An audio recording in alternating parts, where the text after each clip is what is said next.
Le banquier se raidit et se tourna vers le duc. « Ne commettez pas l'erreur de considérer mon fils comme un enfant, » dit celui-ci avec un sourire.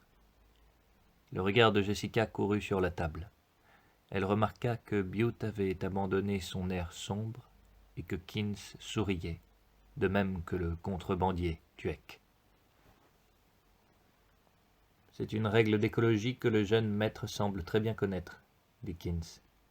« La lutte entre les éléments de vie et la lutte pour l'énergie disponible d'un système. Le sang est une source d'énergie efficiente. » Le banquier posa sa fourchette et, lorsqu'il parla, ce fut d'un ton furieux. « On dit que la racaille Fremen boit le sang de ses morts. » Keynes secoua la tête et dit d'un ton docte: « Non, pas le sang, monsieur, mais l'eau d'un homme, à son dernier instant, appartient au sien, à sa tribu. C'est une nécessité lorsque vous quittez la grande plaine. Ici, toute eau est précieuse, et le corps d'un homme se compose d'eau à 70%. Celui qui est mort n'en a certainement plus aucun besoin. » Le banquier posa les mains sur la table, de part et d'autre de son assiette, et Jessica pensa qu'il allait, dans un geste de rage, se rejeter violemment en arrière. « Pardonnez-moi, madame, d'évoquer une question si déplaisante à cette table, mais vous aviez entendu de fausses paroles et il était nécessaire de vous éclairer. Vous êtes depuis si longtemps avec les Fremen que vous en avez perdu tout sentiment, lança le banquier. Me défiez-vous, monsieur ? Keynes braquait un regard calme sur le visage pâle et tremblant. Le banquier se figea. Il déglutit et prit un ton sec. « Bien sûr que non, je ne me permettrai pas d'insulter ainsi notre hôte et notre hôtesse. » Jessica aperçut la peur dans sa voix, dans son visage, dans son souffle, dans le frémissement d'une veine sur sa tempe. L'homme était terrifié par Keynes. « Notre hôte et notre hôtesse sont très capables de décider d'eux-mêmes s'ils ont été insultés, » reprit Keynes. « Ce sont des gens braves qui connaissent la défense de l'honneur. Nous pouvons tous attester de leur courage par le fait qu'ils sont ici, maintenant, sur Arrakis. » Jessica vit que Leto savourait cet instant, au contraire de la plupart des convives. Tout autour de la table, ceux-ci semblaient prêts à fuir. Les mains étaient dissimulées. Les deux exceptions notables étaient Bute, qui souriait ouvertement de la déconfiture du banquier, et Tuek, le contrebandier, qui semblait guetter quelques réactions de Keynes. Quant à Paul, il regardait Keynes avec admiration. « Eh bien, » fit le planétologiste. « Je ne voulais pas vous offenser, » murmura le banquier, « mais si vous l'avez cru, veuillez accepter mes excuses. » Librement donné, librement accepté. Et Keynes sourit à Jessica, tout en se remettant à manger, comme si rien ne s'était passé. Jessica vit que le contrebandier, lui aussi, se détendait. Elle en prit bonne note. Cet homme, à chaque seconde, avait paru prêt à voler au secours de Keynes. Il existait entre lui et le planétologiste une sorte d'accord. Leto jouait avec sa fourchette tout en examinant Keynes d'un œil spéculatif. Les façons du planétologiste révélaient un changement d'attitude envers la maison des Atréides. Durant leur voyage dans le désert, il avait semblé nettement plus hostile. Jessica donna l'ordre d'amener de nouveaux plats et de nouvelles boissons. Les serviteurs firent leur apparition avec des langues de lapin de Garenne, accompagnées de sauce au vin et à la levure de champignons. Lentement, les conversations reprenaient, mais Jessica continuait de déceler dans le murmure des voix une certaine agitation, une certaine âpreté. Le banquier, pour sa part, poursuivait son repas en silence. Keynes l'aurait tué sans hésiter, songea-t-elle, et elle comprit tout à coup que les façons de Keynes révélaient une prédisposition au meurtre. Il pouvait tuer facilement, et elle devinait que c'était là un trait marquant des Fremen. Elle se tourna vers le confectionneur de distil, assis à sa gauche. « Je ne cesse d'être stupéfaite par l'importance de l'eau sur Arrakis, dit-elle. Une importance énorme. Dites-moi, quel est ce plat? C'est délicieux. Ce sont des langues de lapin sauvage avec une sauce spéciale, une très ancienne recette. Il me la faut. » Elle acquiesça. « J'y veillerai. » Kins la regarda et dit « Il est fréquent que les nouveaux venus sur Arrakis sous-estiment l'importance de l'eau. Comme vous le comprenez sans doute, vous affrontez la loi du minimum. » Elle décela dans sa voix l'intention de sondage et répondit « La croissance est limitée par l'élément nécessaire qui se trouve être le plus rare. Et, naturellement, la condition la moins favorable détermine le taux de croissance. Il est rare de trouver des membres des grandes maisons qui soient au fait des problèmes de planétologie. L'eau est la condition la moins favorable à la vie sur Arrakis. Et souvenez-vous bien que la croissance elle-même peut introduire des conditions défavorables si on ne la traite pas avec beaucoup de prudence. » Il y avait un message caché dans ces paroles, mais Jessica dut admettre qu'elle ne le comprenait pas. « La croissance, dit-elle. Voulez-vous dire qu'Arrakis peut jouir d'un cycle d'eau organisé afin de permettre l'existence des humains dans des conditions plus favorables? Impossible, lança le magnat de l'eau. Jessica se tourna vers lui. Impossible? Impossible sur Arrakis. N'écoutez pas ce rêveur. Toutes les preuves scientifiques sont contre lui. Kins le regarda et Jessica s'aperçut qu'une fois encore, toutes les autres conversations s'étaient interrompues. « Les preuves scientifiques nous cachent un fait très simple, dit Kins, et c'est le suivant. Nous affrontons ici des problèmes qui sont apparus et perdurent à l'extérieur, où les plantes et les animaux poursuivent normalement leur existence. »« Normalement, s'écria Bute, mais rien n'est normal sur Arrakis. Bien au contraire. On pourrait ici développer certaines harmonies qui s'entretiendraient elles-mêmes. Pour cela, il faut comprendre quelles sont les limitations de cette planète et les pressions qui s'y exercent. Cela ne sera jamais, dit Bute. Le duc, tout à coup, venait de découvrir à partir de quel point l'attitude de Kins s'était modifiée. C'était lorsque Jessica avait parlé de conserver les serres pour le bien d'Arrakis. Qu'en coûterait-il pour développer ce système autonome, Dr. Kins demanda-t-il. Si nous pouvons consacrer 3% des végétaux d'Arrakis à la production de composés carboniques nutritifs, nous aurons lancé le cycle, dit Kins. L'eau est le seul problème, demanda le duc. Il percevait l'excitation de Kins et y participait. Celui de l'eau laisse les autres dans l'ombre. Cette planète dispose de beaucoup d'oxygène, mais non des caractéristiques habituelles qui l'accompagnent. Une vie végétale développée, source de gaz carbonique provenant de phénomènes tels que les volcans. De vastes territoires voient se produire ici des échanges chimiques tout à fait inhabituels. Avez-vous des projets pilotes ? Nous avons consacré beaucoup de temps à obtenir l'effet Tansley. Il s'agit d'expériences au niveau de l'amateur à partir desquelles ma science pourrait maintenant conduire à des applications pratiques. Il n'y a pas assez d'eau, dit Bute. Il n'y a pas assez d'eau, c'est tout. Maître Bute, dit Kins, est un expert dans le domaine de l'eau.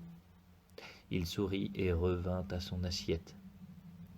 Le duc eut un geste impératif. Non, je veux une réponse. Y a-t-il assez d'eau, Dr. Kins ?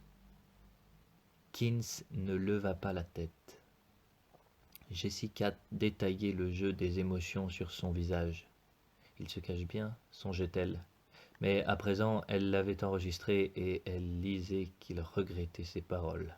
« Y a-t-il assez d'eau » répéta le duc. « C'est possible, » dit enfin Kins. Il feint l'incertitude, pensa Jessica. Avec son sens de vérité plus perçant, Paul lut la motivation sous-jacente, et il lui fallut en appeler à toutes les ressources de sa formation pour dissimuler l'excitation qu'il ressentait. Il y a assez d'eau, mais il ne veut pas que cela soit su. Notre planétologiste fait bien d'autres rêves très intéressants, dit Bute. Avec les Fremen, il rêve de prophétie et de messie. Des rires s'élevèrent et Jessica fut surprise. Le contrebandier avait ri, ainsi que la fille du confectionneur de distil et Duncan Idaho, et la femme à la mystérieuse escorte. La tension est bien curieusement répartie ici, ce soir, se dit-elle. Il se passe trop de choses que j'ignore. Il va me falloir créer de nouvelles sources d'informations. Le regard du duc alla de Kins à Bute, puis à Jessica. Il se sentait bizarrement isolé, comme si quelque chose de vital venait de lui échapper. « Possible, murmura-t-il. « Peut-être devrions-nous en parler une autre fois, monseigneur, dit vivement Kins. Il y a tant de... » Il s'interrompit, comme un garde en uniforme Atréide surgissait par la porte de service, courait jusqu'au duc et se penchait pour murmurer à son oreille. Jessica identifia l'insigne des hommes de Awatz et réprima son trouble.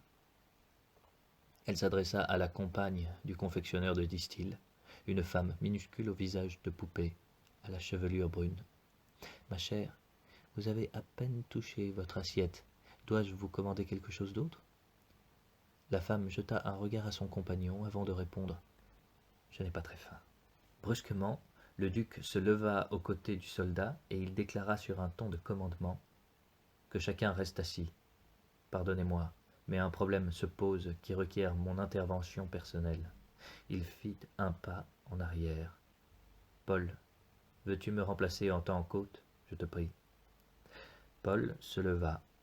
Il était sur le point de demander à son père pourquoi il devait s'absenter, et il savait qu'il devait agir selon la tradition. Il alla prendre place sur le siège de son père. Le duc alors se tourna vers l'alcôve où veillait Alec. « Gurney, prends la place de Paul à la table, je te prie. Nous devons rester en nombre pair.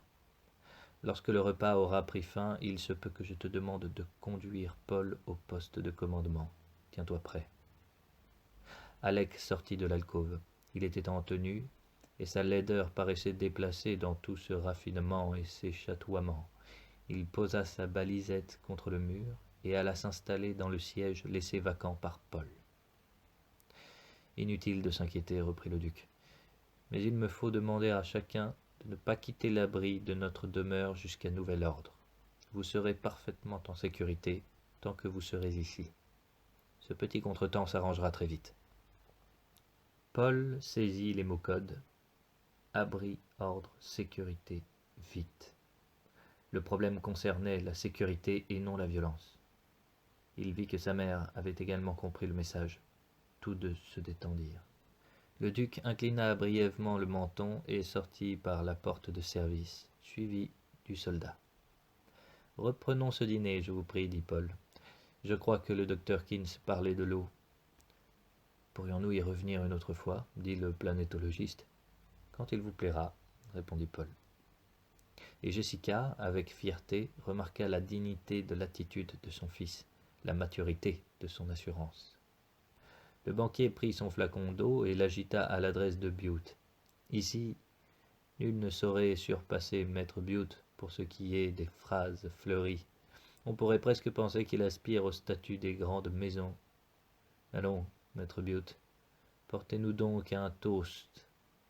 Peut-être tenez-vous en réserve quelques phrases pleines de sagesse pour ce garçon que l'on doit traiter comme un homme. Sous la table, la main droite de Jessica se referma en un point. Elle surprit le signal de Alec à Idaho et vit les soldats qui, au long des murs, se mettaient en position de défense. Bute adressa un regard venimeux au banquier. Paul regarda Alec. Il venait à son tour de s'apercevoir du mouvement des gardes. Puis ses yeux se portèrent à nouveau sur le banquier.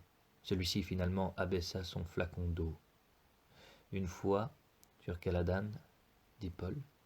J'ai vu le cadavre d'un pêcheur noyé. Il... Noyé?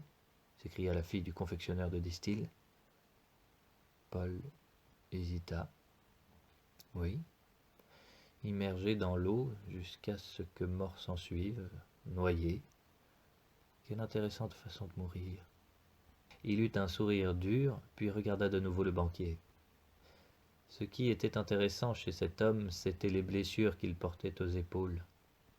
Des blessures faites par les crampons des bottes d'un autre pêcheur. La victime avait fait partie d'un groupe qui se trouvait à bord d'un bateau, un appareil pour naviguer sur l'eau. Et ce bateau avait fait naufrage.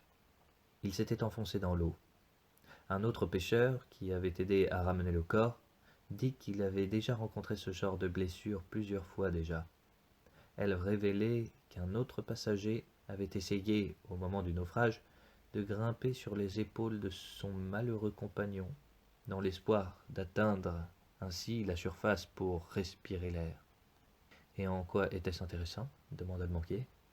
Mon père a fait alors une remarque. Il a dit que l'on pouvait très bien comprendre l'homme qui grimpe sur les épaules d'un autre au moment où il se noie. Par contre, cela devient incompréhensible s'il le fait, disons, dans un salon. Il hésita afin de préparer le banquier à ce qui allait suivre, ou, ajouterai-je, à la table du dîner. Le silence revint soudain dans la salle. Téméraire, se dit Jessica. Ce banquier pourrait bien avoir un rang suffisant pour défier mon fils. Elle vit que Duncan Idaho était prêt à entrer en action. Les soldats étaient également en alerte et Gurney Halleck avait les yeux rivés sur les hommes qui lui faisaient face. Le contrebandier, Tuek, éclata de rire, la tête rejetée en arrière dans un complet abandon. Des sourires crispés apparurent autour de la table. Bute sourit à son tour. Le banquier, lui, avait rejeté son siège en arrière et il fixait sur Paul un regard flamboyant de colère. « On affronte un Atréide à ses dépens, » dit Keynes. « Est-ce la coutume des Atréides que d'insulter leurs invités ?» demanda le banquier. Avant que Paul puisse rétorquer, Jessica se pencha et dit « Monsieur », et elle songeait « Il faut que nous connaissions le jeu que joue cette créature des Harkonnen. Est-il ici pour défier Paul? A-t-il une aide ?» Mon fils évoque une image et vous y voyez votre portrait, reprit-elle. Quelle fascinante révélation! Sa main glissait vers sa jambe, là où était dissimulé le Christ dans son étui. Le banquier la foudroya à son tour du regard. Paul s'était légèrement écarté de la table, se préparant à l'action. Il s'était arrêté au mot « image » qui signifiait « prépare-toi à la violence ». Keynes posa sur Jessica un regard évaluateur, tandis que, d'une main, il faisait un signe subtil à l'intention de Tuek. Le contrebandier se dressa et leva son flacon. « Je porte un toast, lança-t-il, au jeune Paul Atréide, qui est encore un jeune garçon de par son apparence, mais un homme dans ses actes. » Pourquoi interviennent-ils donc? Se demanda Jessica. À présent, le banquier regardait Keynes et Jessica vit que la terreur, pour la seconde fois, envahissait ses traits. Autour de la table, les invités commencèrent à réagir. Lorsque Keynes ordonne, les gens obéissent, se dit Jessica. Il vient de nous dire qu'il se rangeait aux côtés de Paul. Quel est le secret de son pouvoir? Ce n'est certainement pas parce qu'il est l'arbitre du changement. Cela n'est que temporaire, et ce n'est pas non plus parce qu'il sert l'empereur. Sa main s'éloigna de l'étui du Christ.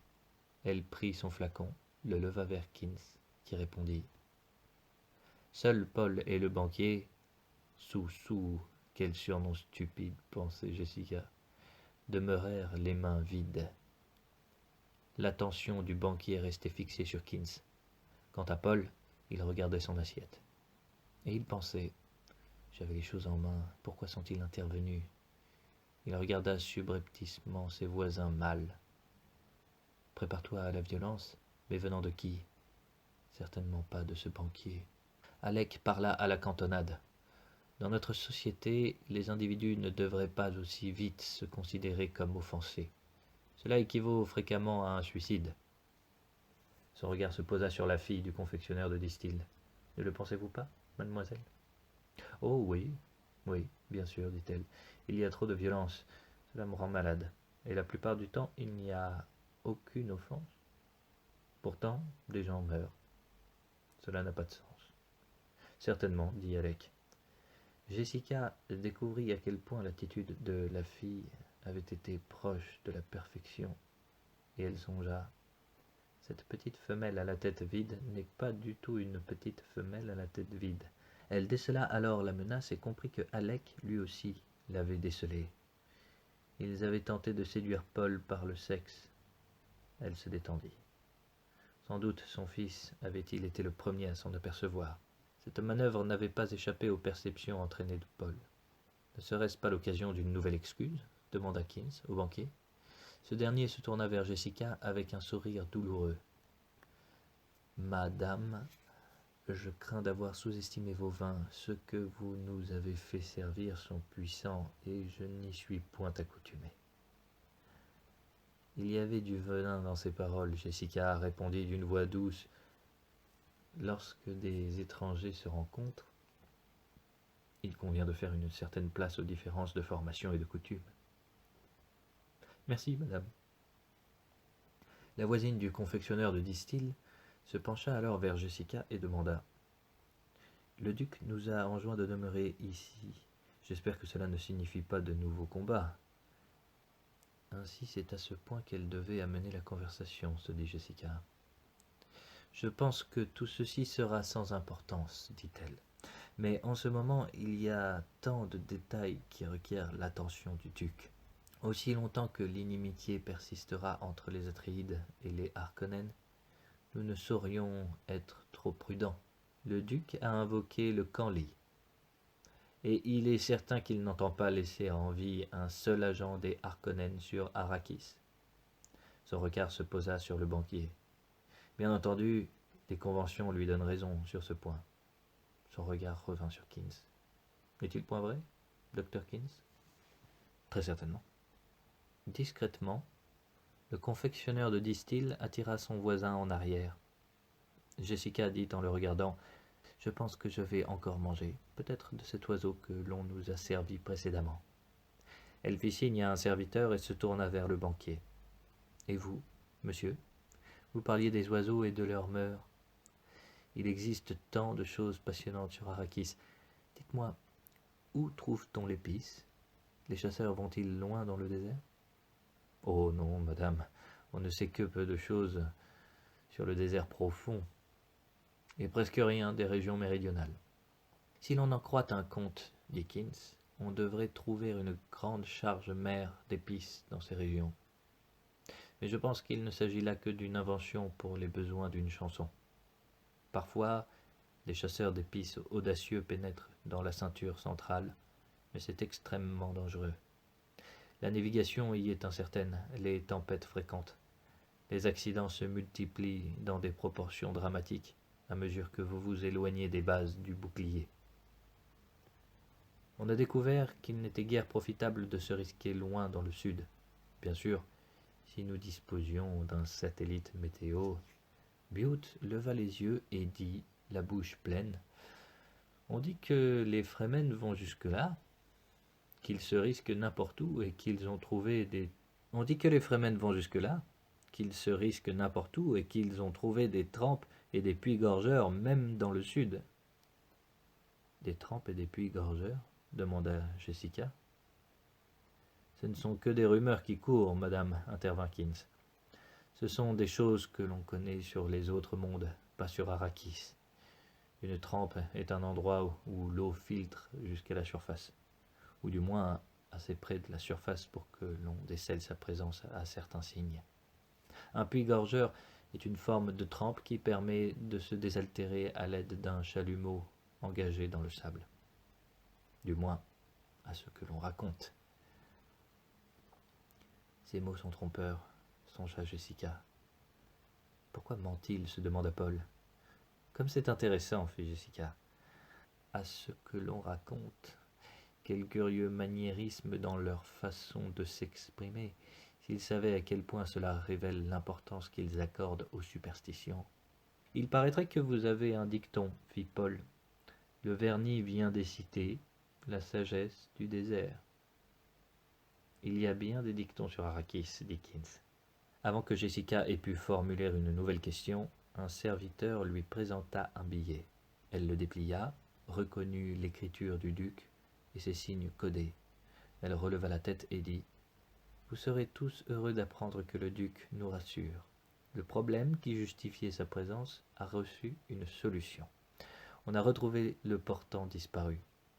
Un agent Harkonnen qui s'était glissé dans l'équipage avait réussi à neutraliser ses compagnons et à conduire l'appareil jusqu'à une base de contrebande avec l'espoir de le vendre.